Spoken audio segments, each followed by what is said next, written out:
It looks like Abby Lee Miller is also replaceable. The Dance Mom star just found out where she has to spend the next year of her life. How's it going, guys? I'm your host and Dance Moms fan, Madison Hill. Although Abby Lee Miller can usually intimidate dancers and their moms, she couldn't intimidate the judge presiding over her very public bankruptcy allegations. People magazine reports that Abby was charged in 2015 with trying to hide $775,000 worth of income from her two shows, Dance Moms and Abby's Ultimate Dance Competition, plus a few other projects. The reality star was also charged with illegally bringing currency into the country. Apparently, in her attempt to hide income, she had friends carry Australian currency in plastic bags in their suitcases. I know some of you may have heard this crazy info before, but what are your thoughts? Do you think she's guilty or innocent? Let me know down there in those comments. Well, for those of you who thought Abby Lee Miller was guilty, so did a judge. However, lucky for Abby, her punishment is not as bad as it could have been.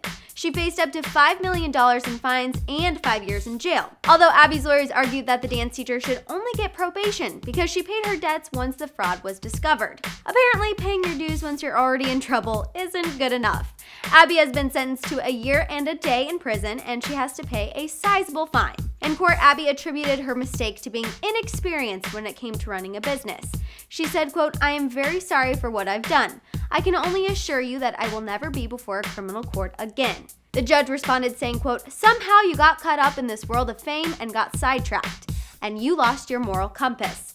Abby will be reporting to a facility close to Los Angeles in about 6 weeks.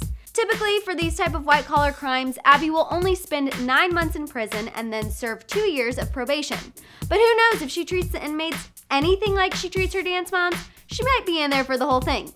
Now it's time to let me know what you're thinking. Do you think Abby deserves her punishment? Do you think her former dancers are pleased with the verdict? Let me know what you're thinking right down there in those comments. For more Hollywood news, click the boxes and subscribe.